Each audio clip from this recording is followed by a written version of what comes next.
భారీ వర్షాలతో ఉత్తరాది విలువిల్లాడిపోతోంది. కుండపోత వర్షాలతో ఢిల్లీలోని యమున ఉగ్రరూపం దాల్చింది. దీంతో ఇళ్లలోకి వర్షపు నీరు చేరడంతో జనజీవనం స్తంభించింది. ఇటు పంజాబ్లో నదులు పొంగి పొరలడంతో లోతట్టు ప్రాంతాలు జలమయమయ్యాయి.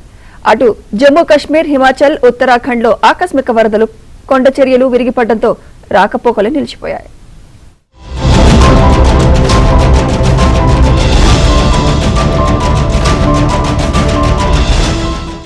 ఎడతెరిపిలేని వర్షాలకు దేశ రాజధాని ఢిల్లీ అతలాకుతలమవుతోంది. వర్షాలు, వరదల కారణంగా యమునా నది ఉప్పొంగి ప్రవహిస్తోంది. నీటి మట్టం క్రమక్రమంగా పెరుగుతూ ఉండటంతో అధికారులు గేట్లు ఎత్తి నీటిని దిగువకు విడుదల చేస్తున్నారు. దీంతో ఢిల్లీలోని యమునా నది డేంజర్ మార్క్ దాటి ప్రవహిస్తోంది.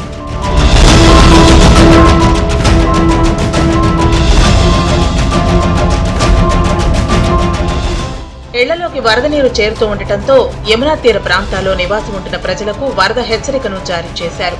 దేశ రాజధానిలో మరికొన్ని రోజులు భారీ వరదలు పోటెత్తే అవకాశం ఉందని ఢిల్లీ ముఖ్యమంత్రి కార్యాలయం వెల్లడించింది. లోతట్టు ప్రాంతాల ప్రజలను ఖాళీ చేయించి సహాయక శిబిరాలకు తరలించారు. ప్రభుత్వం వరద బాధితులకు సహాయక శిబిరాల్లో తగిన ఏర్పాట్లు చేసింది.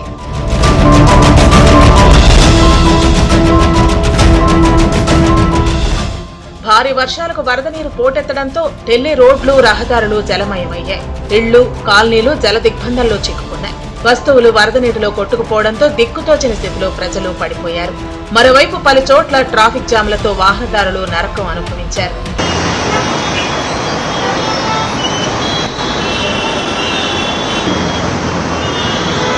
పంజాబ్లోనూ కొన్ని రోజులుగా కురుస్తున్న కుండపోత వర్షాలకు అన్ని ప్రధాన నదులు, వాగులు ఉప్పొంగడంతో లోతట్టు ప్రాంతాలన్నీ జలమయమయ్యాయి.